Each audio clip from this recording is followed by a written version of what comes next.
வணக்கம் நண்பர்களே, welcome to the show. வணக்கம். இன்னைக்கு வந்து பாத்தீங்கன்னா சோசியல் மீடியா ஃபுல்லா ஒரே வார்த்தை தாங்க ட்ரெண்டிங் ஆயிட்டு இருக்கு. அதாவது விஜய் சொன்ன அந்த வார்த்தை.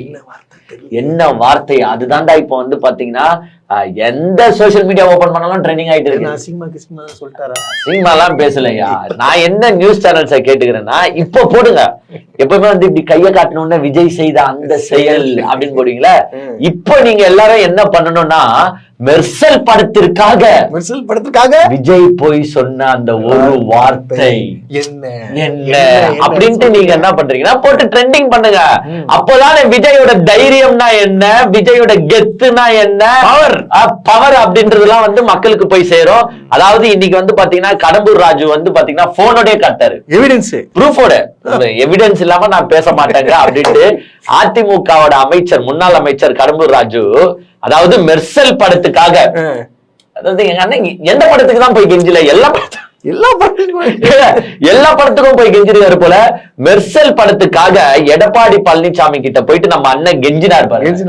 கெஞ்சிந்து மட்டும் இல்லாம கூட எக்ஸ்ட்ரா பில்டப்பா விடணும் அப்படின்றதுக்காக ஒரு வார்த்தையை சொல்லியிருக்காங்க. அந்த வார்த்தை என்ன வார்த்தை, எப்படியாப்பட்ட வார்த்தைன்றத டீடைல்டா நிகழ்ச்சிக்குள்ள போய் பார்ப்போம். அது மட்டும் இல்லாம நிறைய சம்பவங்கள் இருக்கு. அதாவது 13ஆம் தேதி வந்து பாத்தீங்கன்னா உங்களுக்கு வந்து சேலத்துல பிரச்சார கூட்டம் இருக்கு. அப்புறமா வந்து பாத்தீங்கன்னா எங்க அண்ணன் வந்து இப்ப ரீசெண்டா வந்து பாத்தீங்கன்னா நேத்து மேரேஜ் ஃபங்க்ஷனுக்கு போயிருக்காப்லையா. ஒரு வருங்கால முதலமைச்சர் ஒரு முன்னாள் முதலமைச்சரின் இல்ல திருமண விழாவிற்கு போயிருக்கிறார். இது பத்தின டீடைல்டா நிகழ்ச்சிக்குள்ள போய் பார்ப்போம். நிகழ்ச்சிக்குள்ள போறதுக்கு முன்னாடி சூப்பர் தேங்க்ஸ் செய்து நமக்கு உதவி அன்பு உள்ளங்களுக்கு எங்களுடைய நன்றியை தெரிவிச்சுக்கிறோம். சமீபத்தை வீடியோ பார்த்துட்டு நமக்கு உதவிய அன்பு சகோதரி சயித் அலி ஃபாத்திமா அவர்களுக்கும், டென்னிசன் அவர்களுக்கும், மோகனார் அவர்களுக்கும், குமரவேலு அவர்களுக்கும் எங்களுடைய நன்றியை தெரிவிச்சுக்கிட்டு, இவங்களுக்கு மட்டும் இல்லைங்க அனைத்து வியூவர்ஸ், அனைத்து சப்ஸ்கிரைபர்ஸ்க்கும் எங்களுடைய நன்றியை தெரிவிச்சுக்கிட்டு, இப்ப நேத்து வேற வந்து பாத்தீங்கன்னா கோவையில வந்து ஒரு பொதுக்கூட்டம் வந்திருக்கு. அதுல வந்து தாவேகாவின் முக்கிய பேச்சாளர்கள்லாம், முக்கிய புள்ளிகள்லாம் சில பல சம்பவங்களை செஞ்சிருக்காங்க. எல்லாத்தையும் ஒரு முருகான நெய் ரோஸ்டா பார்ப்போம் வாங்க.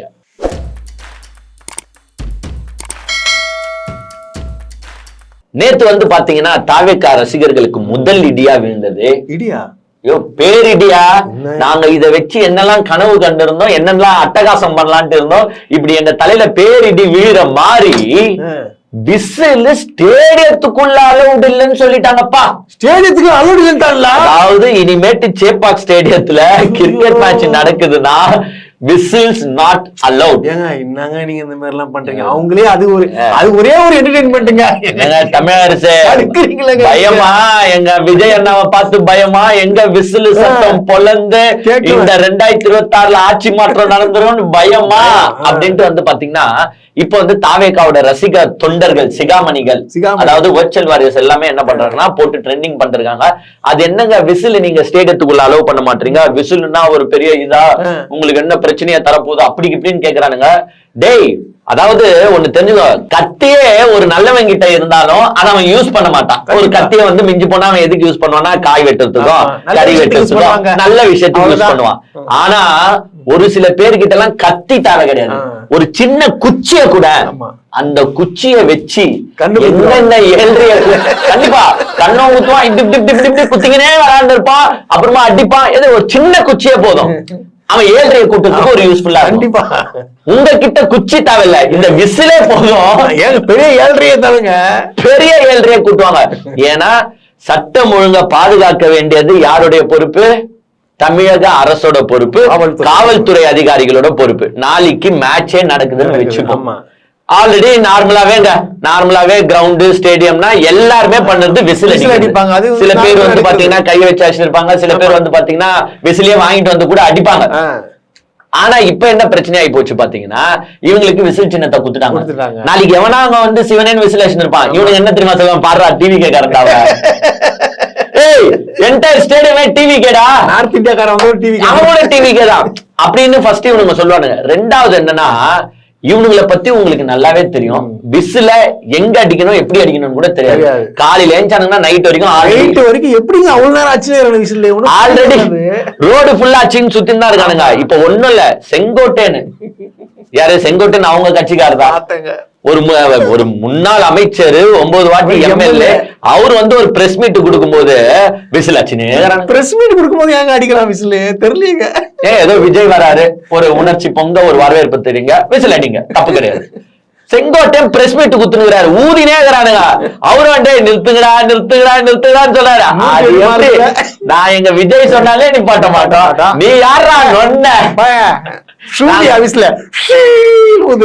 நாங்க அடி போட்டு பாத்தீங்கன்னா விசில மாறி அச்சு அவரே அப்புறமா சொல்லிட்டாரு நிறுத்த மாட்டான் கொடுப்பான் விசில் அடிக்க நிப்பாட்ட மாட்டானுங்க அப்படிக்காங்க போலாம்.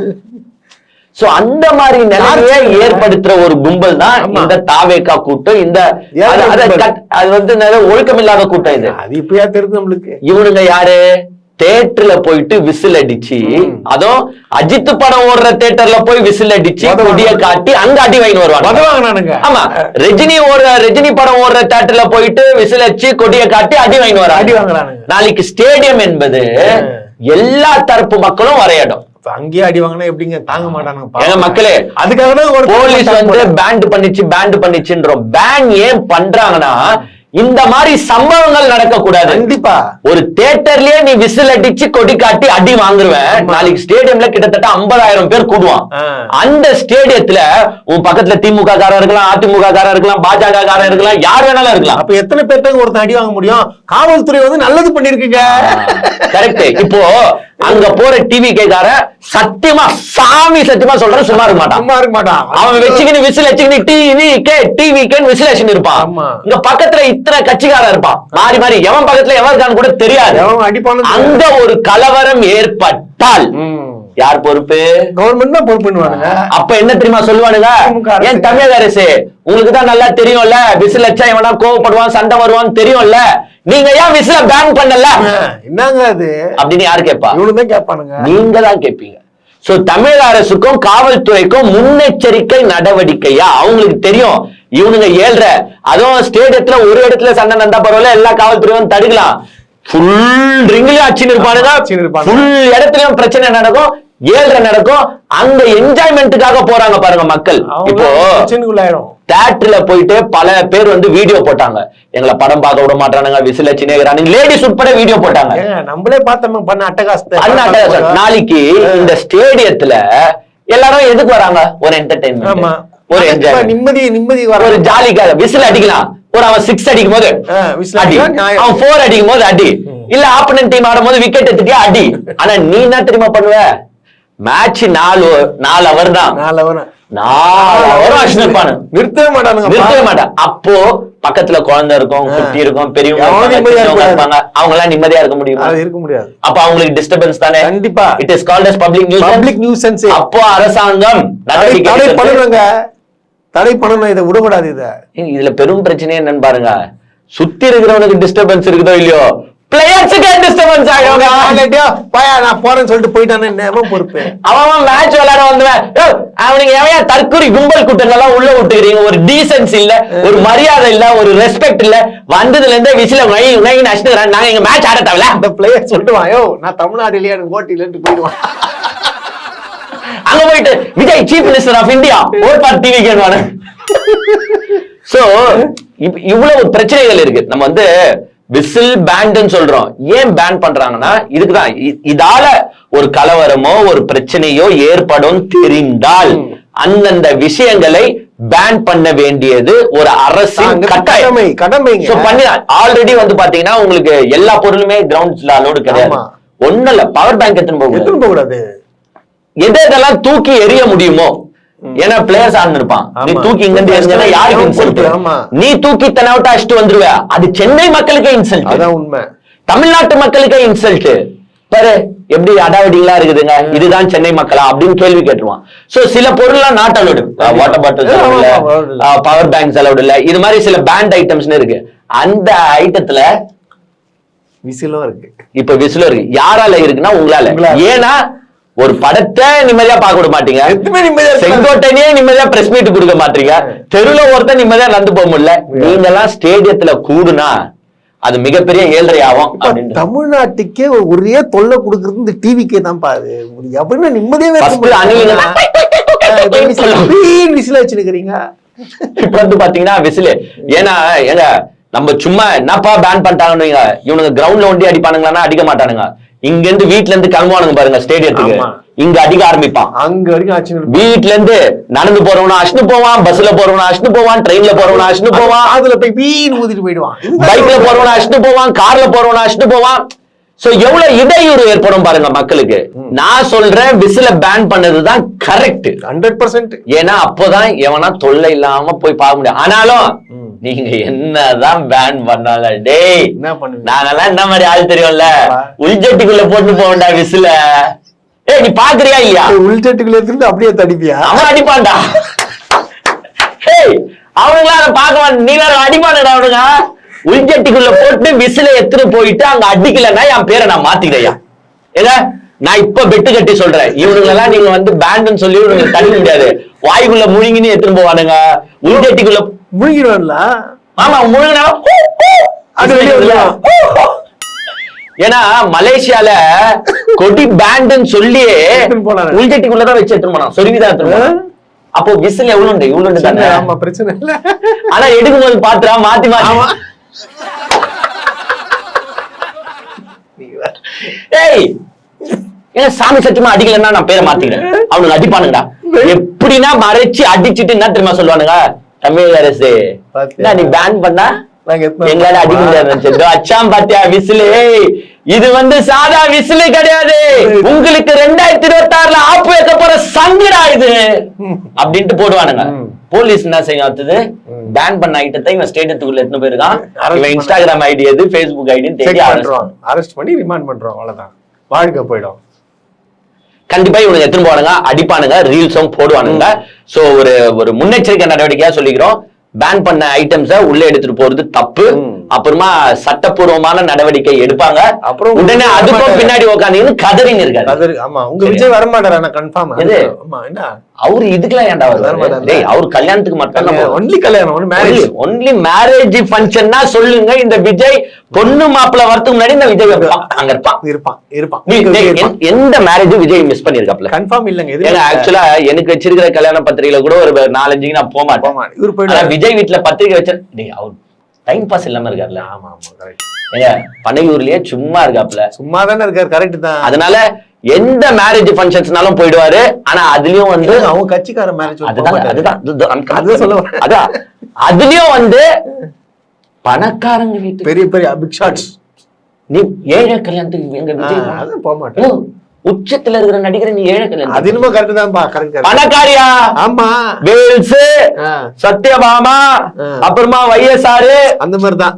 இந்த மாதிரி பணக்காரங்க ஃபங்க்ஷன் தான் சுரேஷ். அதாவது அவங்க சொந்தக்காரங்க கல்யாணத்துக்கும் வெளியாள் கல்யாணத்துக்கும் டிஃபரன்ஸ் இருக்கு. சும்மா இந்த மடக்கு பேசாது, அப்படி பேசாது. எப்படிங்க சொந்தக்காரங்க? அது ரிலேஷன், ஃப்ரெண்ட்ஸ்டா, ஃப்ரெண்ட்ஸ். சோ வந்து பாத்தீங்கன்னா நேத்து வந்து YSRோட ரிலேஷன் மேரேஜ் வந்திருக்கு. அதுல வந்து பாத்தீங்கன்னா எங்க அண்ணன் விஜய் அண்ணன் வந்து கோட் சூட்டை போட்டுங்கன்னு ஒரு ஸ்டைலான, அது ஸ்டைல்னு அவர் சொல்லியிருக்காப்ல. எனக்கு அது ஸ்டைல் மாதிரி ஏதோ பிச்சைக்காரன் போன மாதிரி தான் எனக்கு இருந்துச்சு. நான் அது ஒண்ணு இங்க டார்க் போடுறேன்னா இங்க லைட் வரணும், இல்ல இங்க லைட் போடுறேன்னா இங்க டார்க். வந்து Dress காஸ்டியூம் சென்ஸ் சொல்லி கொடுக்குறேன். காப்பி அடிக்கிற ஆள் தானே நீ? பின்ன என்ன ஆக்சுவலா விஜய் யார் கல்யாணத்துக்கு போயிருக்காருன்னா அவரோட ஓனர் கல்யாணத்துக்கு தான் அதை எடுத்துக்க முடியும். YSR யாரு? எங்க YSR பார்த்து தாண்டா விஜய் வந்து அரசியல்லே காப்பியேஷன் இருக்காப்ல. அவரோட பேண்ட் சட்டையை தாண்டா விஜய் போட்டு அங்க நந்துன்னு இருக்காரு. அவரும் அந்த ட்ரெஸ் போட்டு பாத்தே இல்லையா? அவரும் இல்ல, அவரு தான் அந்த கலரை ஸ்டார்ட் பண்ணுது. அப்படி அதை பார்த்துதான் விஜய் அப்படியே காப்பி. ஆனா எல்லாரும் சொல்றாங்க அவருதான் காப்பியேஷன்ன்றாங்க. YSR ஃபர்ஸ்ட் அரசியல் வந்தாரா விஜய் அரசியல் வந்தாரா? அது அவங்க கிட்ட சொல்லுங்க, என்கிட்ட சொல்றீங்க. ஏன்னா YSR பார்த்துதான் வந்து பாத்தீங்கன்னா விஜய் காப்பி அடிச்சாரு. ஆக்சுவலா வந்து பாத்தீங்கன்னா விஜய்க்கு வந்து இந்த காப்பி அடிக்கிறது ரொம்ப பிடிக்கும். அது எக்ஸாம்ல இருந்தே நான் ஸ்டார்ட் பண்ணிட்டேன். ஏங்க ஸ்டார்டிங்ல இருந்தேங்க அது காப்பி தாங்க. எக்ஸாம்ல இருந்தே ஸ்டார்ட் பண்ணிட்டேன். எனக்கு சினிமால கூட பாத்தீங்கன்னா இந்த போக்கிரியா இருக்கட்டும், இந்த வந்து கில்லியா இருக்கட்டும், தெலுங்கு படம் தாங்க ஒரு பிடிக்கும், இன்ஸ்பிரேஷன். சோ வந்து மகேஷ் பாபு இல்லனா ஆக்சுவலா இந்த விஜய் கேரக்டர் கிடையாது. அது கரெக்ட். ஏன்னா யாருன்னா இத மறுக்குறீங்களா? மறுக்குறீங்களா? இல்ல இல்ல. மகேஷ் பாபுன்ற கேரக்டர் அவரோட வே ஆஃப் அந்த ஆக்டிங் தான் விஜய் இம்ப்ரெஸ் பண்ணி அததான் அப்படியே வந்து இவர் வந்து சினிமாக்குள்ள எடுத்து வந்தாரு. சோ மகேஷ் பாபுன்ற கேரக்டர் இல்லைன்னா கண்டிப்பா விஜய்ன்ற கேரக்டர் சினிமால ஜொலிச்சிருக்காது.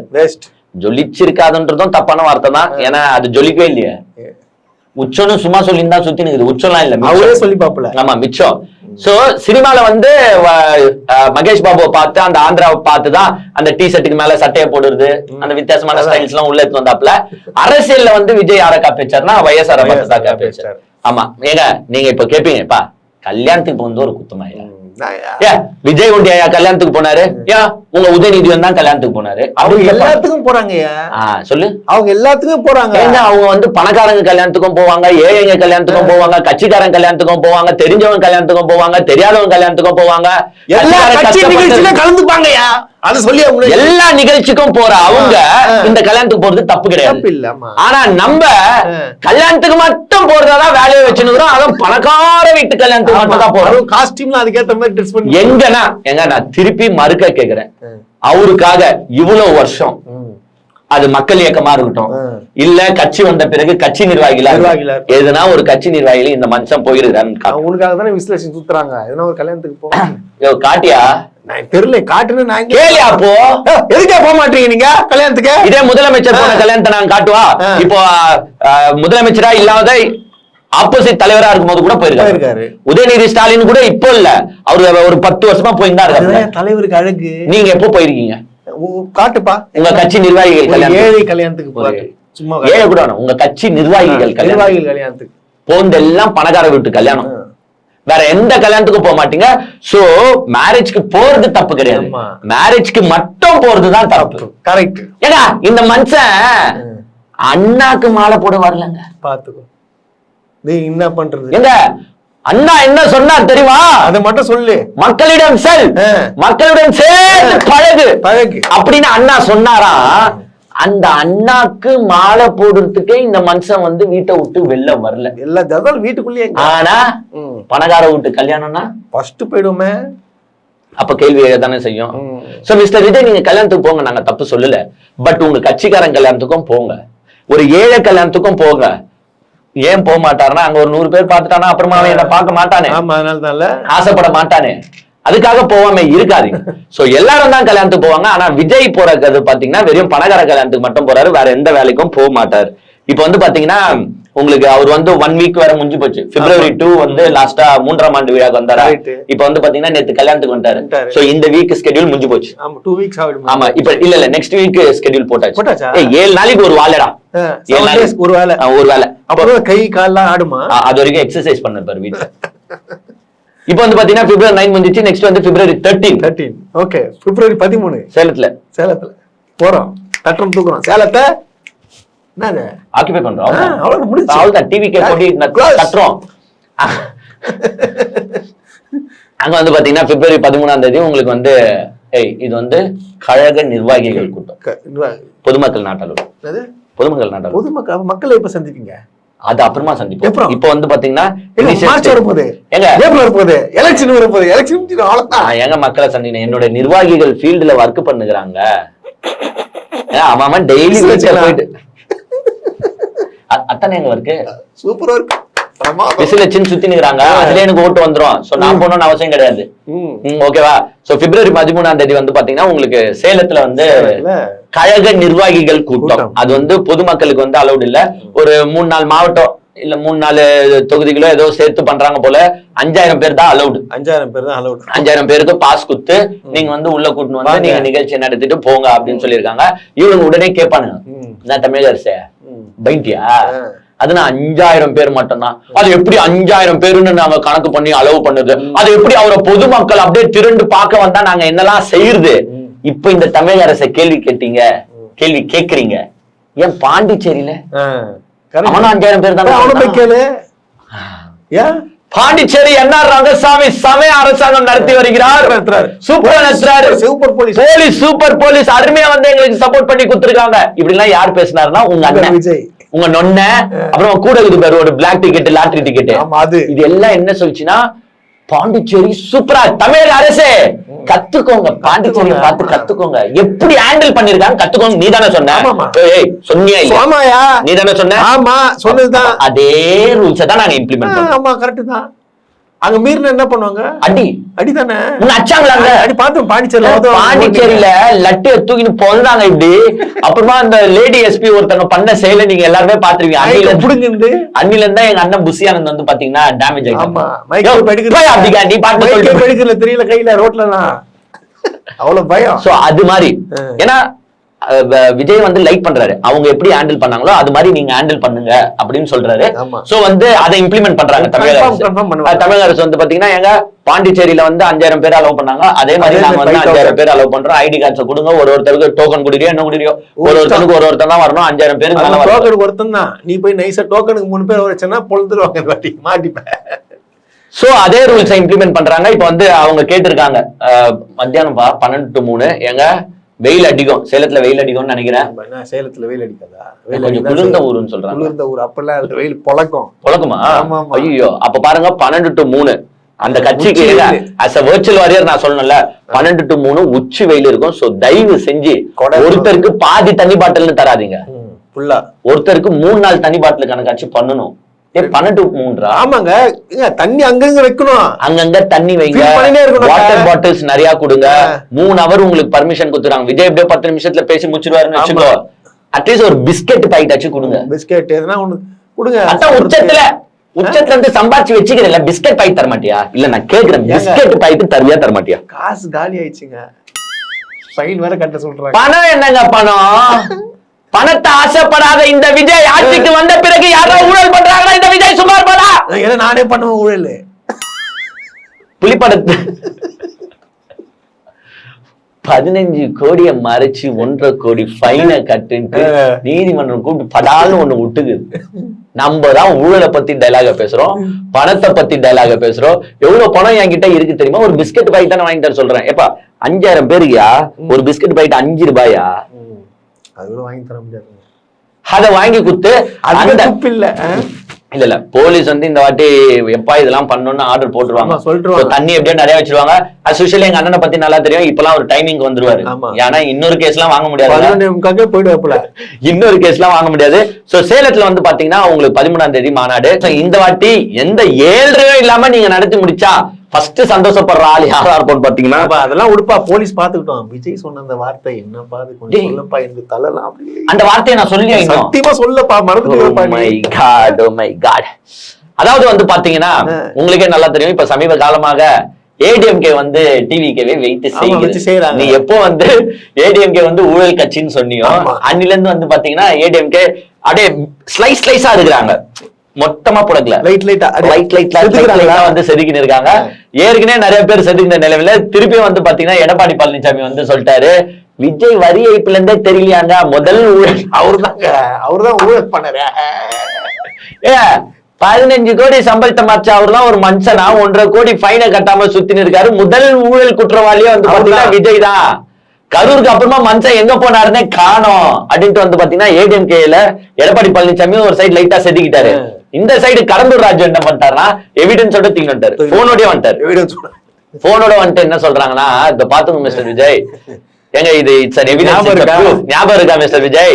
மெர்சல் படம் அப்போ வந்து எங்க அண்ணன் கிட்ட வந்து நீங்க உட்காந்து கை கூப்பி பேசிட்டு இருந்த போட்டோ தான் இது, பாத்துக்கோங்க, வீடியோ இருக்கு. மெர்சல் ஒரு படத்துக்கு வந்துச்சு, வந்த உடனே இங்க வந்தார் பார்க்க வந்தார். இன்னும் தப்பு இல்லை, நாங்க செய்ய வேண்டிய செஞ்சோம். இருந்தாலும் அந்த விலங்குகள் நலவாரியம் அதுல என்ன பண்ணுவாங்கன்னா, நீங்க சினிமா நிறைய பார்த்துருப்பீங்க, அது தமிழ் கூட தெரியும். அந்த டைட்டில் போடும்போது விலங்குகள் துன்புறுத்தப்படவில்லை என்ற ஒரு சான்றிதழ் வந்தாலும் படம் ரிலீஸ் ஆகும். அதுக்கு இதுக்காக வந்ததுக்கு அப்புறம் அவங்க பார்க்கலாம், எங்களுக்கு கடமை இதுக்காக உணவுக்க சொல்ல. அதாவது அவர் பாத்தியா ஏங்க இதுக்கு ஏங்க ஜெயலலிதா வீட்டுல போயஸ் கார்டனுக்கோ இப்படிதான் நின்னாப்ல, அடுத்தது சர்க்கார் படத்துக்கு எடப்பாடி கிட்டயோ இப்படிதான் நின்னாப்ல, அடுத்தது மெர்சல் படத்துக்கு கூட சோப்பாங்க, அந்த சோப்பால நல்லா பின்னாடி தள்ளி வைக்கிறாங்க. சீட் எட்ஜியா, சீட் எட்ஜி கட்டி இப்படி உட்காந்துக்கிறாங்க. அங்க உட்காந்துட்டு இதுதான் முக்கிய பாயிண்ட். இவர் வந்து எடப்பாடி கிட்ட என்ன சொல்லியிருக்காருன்னா, எப்படியாவது இந்த பிரச்சனையை முச்சு குத்துருங்க, வாழ்நாள் முழுசா உங்களுக்கு நன்றி கடனா இருப்பேன் சார், அணிலா இருப்ப மாதிரி. அடுத்து அவர் சொன்ன வார்த்தைன்னா, இந்த ஒரு சமூகத்துக்காக நாங்க வாழ்நாள் முழுவதும் உங்களுக்கு நன்றி கடனாக இருப்பேன் என்ற வார்த்தையை சொன்னவர் தான் அவர் மறந்துருக்கலாம். எது வாழ்நாள் முழுவதும் உங்களுக்கு நன்றி கடனாக இருப்பேன். எப்படி வந்து அம்மா கிட்ட இவர் சொன்னாரோ அனிலா உங்களை வேலை செஞ்சு நான் ஜெயிக்க வைக்கிறேன் அப்படின்னு சொன்னாரோ, அதே மாதிரி வாழ்நாள் முழுவதும் உங்களுக்கு நன்றி கடனா இருப்பேன் அப்படின்னு சொன்ன வாய் தான் அந்த வாய் எது? உங்கள் விஜய். அதுவும் 3 மணி நேரம் வெயிட் பண்ணியிருந்தாராம் தெரியுமா? இந்த மூஞ்சி தான் என்ன சொல்லிச்சு தெரியுமா? 2017க்கு அப்புறமா இவருகிட்டதான் அந்த சீட்டு போயிடுச்சா, அவர்கிட்டதான் நீ போயிட்டு எப்படி உட்காந்துட்டனா? எவ்வளவு கேவலம் இல்ல, எவ்வளவு கேவலம் இல்ல கேக்குறேன். உண்மையிலே செம கேவலம். ஒரு தலைவனையா எப்படிங்க இப்போ அந்த போட்டோவை அவரு வெளியிட்டாரு, கடம்பூர் ராஜு வந்து வீடியோ மாதிரி இருக்கு போல, அதை காட்டி அவரு அசிங்கப்படுத்திட்டாரு. இப்ப எப்படி நீ மூஞ்சி வச்சுன்னு வெளில சொல்லுங்க? தெரியலையே உங்க ரசிகர்கள் இப்ப என்ன சொல்லுவானுங்க? என் தலைவன் யார் திரும்ப சொல்ல, என் தலைவன் கெத்து, என் தலைவன் நின்னா புயல் வரும், என் தலைவன் நடந்தா புயல் வரும்னு சொல்லி சுத்துறானுங்களே. இப்ப பாருங்க கேவலமாகுதியா. ஏற்கனவே இந்த போட்டோவே வைரல் ஆகின்னு இருக்கு, இப்ப இந்த போட்டோவும் வைரல் ஆகுது. கடம்பூர் ராஜு வச்சு சென்ட்டாரு. எங்க 3 ஹவர் வெயிட் பண்ணாருங்க மனுஷன். நான் வந்து உங்களுக்கு நன்றி கடனா இருப்பேன் ஐயா, எனக்கு ரொம்ப நன்றி. சினிமா துறை அமைச்சரா இருந்தா சொல்றாப்ல. இதெல்லாம் வந்து ஒரு தலைவனா சுத்தி இருந்தா அப்புறமா என்ன தெரியும்? அதோடைய போயப்ப மனுஷன் பொழிச்சு போட்ட விடு. அப்புறமா வந்து பாத்தீங்கன்னா நேத்து வந்து உங்களுக்கு கோவை மாவட்டத்துல வந்து பொதுக்கூட்டம் நடத்திருக்காங்க. பொதுக்கூட்டம் தாவேகா பொதுக்கூட்டம் நடந்திருக்கு. அதுல வந்து பாத்தீங்கன்னா பல பேர் ஃபயர் ஸ்பீச். அந்த ஃபயர் ஸ்பீச்ல புஷி ஆனந்த் வந்து சொல்லியிருக்காப்ல, அதாவது தொண்டர்களுக்கு பாதுகாப்பு தர ஒரு இயக்கம் வந்து பாத்தீங்கன்னா தாவேகா. அதாவது ஒரு பிரச்சனையை வந்து சுட்டி காட்டுறாரு. ஒரு கொடிக்கம்பம் இருக்கான். இந்த கொடிக்கம்பம் கதை நீ நிறைய கேட்டிருப்ப. இது புது கொடிக்கம்பம், புது கொடிக்கம்பம். ஒரு கொடிக்கம்பம் இருக்கான். அந்த இவங்க கொடிக்கம்பம் பாத்தீங்கன்னா மத்த கொடிக்கம்பத்தோட 2 அடி ஜாஸ்தியா இருக்கு. உடனே அங்க இருக்கிற கட்சிக்காரங்க எல்லாம் சேர்ந்து என்ன டிவிக்கு கொடிக்கம்பம் ஒண்டி ஜாஸ்தியா இருக்கு, அதெல்லாம் முடியாது, எடுக்கணும்னு சொல்லி இருக்கும் போது காவல்துறை எல்லாம் வந்துச்சான். அப்ப வந்து டிவிக்கு சார்பா 2 சின்ன பசங்க தான் அங்க இருந்தாங்களா. உடனே காவல்துறை என்ன சொல்லிச்சான், அப்பா 2 பேர் நீங்க போங்கப்பா, வீட்டுக்கு போங்கப்பா அப்படின்னு வழி அனுப்பிச்சு விட்டாங்க. உடனே அங்க இருந்த நிர்வாகிகள் மத்த கட்சிக்காரங்களா, என்னங்க நாங்க இவ்வளவு நேரம் நிக்கிறோம், நீங்க அந்த பையனை ஒண்டி அனுப்பி விடுறீங்க, என்னங்க ஏங்க போலீஸ் சொல்லிச்சா, நீங்க மத்த கட்சியில இருந்து எல்லாம் வந்துக்கிறீங்க, வெறும் 50 பேர் தான் ஆகுறீங்க, அவனுங்க 2 பேர் தான், ஆனா ஒரு போன் போட்டானுங்கன்னா 1000 கணக்குல வந்துருவானுங்க, இங்க எங்களுக்கு பிரச்சனையா. ஆகவே மக்களே, தொண்டர்களுக்கு ஒண்ணுன்னா நிக்கிற ஒரே கழகம் இந்த தமிழக வெற்றி கழகம் தான். இது என்ன ஒரு படமா இருக்கும், விஜய் படமா இருக்கும் பாரு. இத சொன்ன இவரு கரூர் சம்பவம் நடந்துச்சுல, அப்போ எஃப்ஐஆர் போட்டாங்கன்ட்டு ஓடி ஒளிஞ்ச முதல் ஆள் யாருன்னு பார்த்தனா ஆனந்த். அதுவும் கண்டே பிடிக்காத இடத்துக்கு போயிட்டாப்புல. ஏங்க 4 தனிப்படை வச்சு தேங்க இருக்காங்க அண்ணனை. அண்ணன் வந்து எஸ்கேப் எங்க போனாருன்னே தெரியல. இவர் தான் என்ன சொல்றாருன்னா, தொண்டர்களுக்கு ஒண்ணுன்னா பாதுகாப்பு தர முதல் கழகம் தமிழக வெற்றி கழகம். போட்டு குத்துருவாங்க. எது ஏபி அப்ளை பண்றதுக்கு அண்ணன் என்ன தெரியுமா சொல்லிருக்காரு, ஐயா இதுக்கும் எந்த சம்பந்தமும் கிடையாது, எல்லாமே கரூர் மாவட்ட செயலர் மதியழகன் தாயா, அவன் தாயா அதுக்கு வந்து பாத்தீங்கன்னா கான்ட்ராக்டர். அவனை கேளுங்க, எனக்கு தெரியாது. கான்ட்ராக்டர் நேசமணி அவன் தான், அவன் கிட்ட கேளுங்க, என்ன எதுவும் கேட்காதீங்க, பாவம் 5-30 நாள் ஜெயில அப்படின்ட்டு சொந்த கட்சிக்காரன சொந்த மாவட்ட செயலாளர்களை கோத்து விட்டுட்டு எஸ்கேப் ஆன இந்த ஜீவன் என்னத்தை பேசுதுன்னா, பாதுகாப்பு தொண்டர்களுக்கு ஒண்ணுனா ஓடி வர முதல் இயக்கம். பின்னாடி ஐயோ ஐயோ, இப்படிதான் இந்த மாதிரி புருடா கதையை விட்டு தான் சுத்தி இருக்காங்க. அப்புறமா வந்து எங்க ராம்மோகன், அவரை பத்தி நான் ராஜ்மோகனியா எத்தனை வாட்டி தான் சொல்லி தருது. சரி, இனிமேட்டு நான் வந்து இப்படியே சொல்லிடுறேன். சந்திரன் வந்து விட்டார், சூரியன் மறைந்து விடும். அந்த ராஜ்மோகன் என்ன பண்ணிருக்காப்லன்னா, திமுக இளைஞரணி நிர்வாகிகள் சந்திப்பு நடந்துச்சுல, அந்த நிகழ்ச்சி வந்து அதாவது அவர் என்ன சொல்றாருன்னா, என்னங்க எல்லாமே காப்பி அடிக்கிறீங்களா, அதே டெய்லர் அதே வாடகை, எங்க அந்த எங்க தளபதி போட்ட அதே பேண்ட் சட்டை மாதிரி நீங்க போட்டுறீங்களே, கலர் கூட வாங்க மாட்ட மாட்டீங்க. எங்க அந்த கலரை தான் ஃபர்ஸ்ட் YSR போட்டுருந்தாரு, அதே ட்ரெஸ் தான் உங்க அண்ணன் போட்டுக்கிறாருன்னு சொல்லுவா. அப்ப உங்க அண்ணன் தானே காப்பி வச்சிருக்காரு. வெள்ளை சட்டைக்கு என்ன பேண்ட் போடலாம்? பிளாக் பேண்ட் போடலாம், பிளாக் பேண்ட் போடலாம். பிளாக் பேண்ட் வந்து பாத்தீங்கன்னா நார்மலா வக்கீல் லுக்கு குத்துறோம், இல்லன்னா கேட்டரிங் லுக்கு குத்துறோம். சோ பிளாக் ஒயிட் நார்மலி எல்லாரும் போடுற கலர். இத பிளாக்க தவிர்த்து வேற என்ன கலர் போடுறோம்? பச்சா போடலாமா, மஞ்சா போடலாமா, ரோஸ் போடலாமா? அதெல்லாம் விஜய் போடுவாருப்பா. அதெல்லாம் விஜய் படத்தில் போட்டா நல்லா இருக்கும். இங்க பண்ண தப்புல பாட்டுல போட்டு வருவாப்புல. சோ வெள்ளை சட்டைக்கு மிஞ்சி போனா பிளாக் போட முடியும், இல்லன்னா இந்த லைட் பிரவுன் தான் போட முடியும், வேற எதுவுமே அதுக்கு ஆப்ட் ஆகாது. சோ எல்லாருமே போடுற ட்ரெஸ் கோடு தான் இது. என்னமோ விஜய் தான் கண்டுபிடிச்ச மாதிரியும், விஜயே வைஎஸ்ஆர் கிட்ட இருந்து காப்பி வச்சாருன்னு நாங்க சொல்லுவோம். காப்பி தாங்க அது. உன் தலைவன் மாதிரி காப்பி அடிக்கிறது உலகத்துல எவனுமே கிடையாது. ரெட் மேட் போட்டுக்கின்னு ரேம்ப் வாக்கு நடந்து வரீங்க, இது கூட எங்க தலைவனை பார்த்து காப்பி வச்சுக்கிறீங்க. உன் தலைவன் வந்து அரசியலுக்கு வந்த பிறகுதான் ரேம்ப் வாக்குல நடந்து சுத்தி நிற்கிறான். 2021 எல்லாம் உங்கள் தொகுதியில் ஸ்டாலின் தமிழ்நாடு ஃபுல்லா நிகழ்ச்சி நடந்துச்சு. எல்லா இடத்துலயும் ரேம்ப் வாக் பண்ணாரு ஸ்டாலின். அதை பார்த்தா உன் தலைவன் வந்து திமுக ஓட்டு போட்டாரு. அதை பார்த்துதான் ஸ்டாலினுக்கு இவ்வளவு ஆதரவு இருக்குன்னு ஓட்டு போட்டாரு. கருப்பு சிவப்பு சைக்கிள் வந்தாரு. எதுக்கு வந்தாரு? இது பார்த்துதான் வந்தாரு. அதை பார்த்துட்டு தான் ரேம்ப் வாக்கே உங்க ஆளு காப்பி.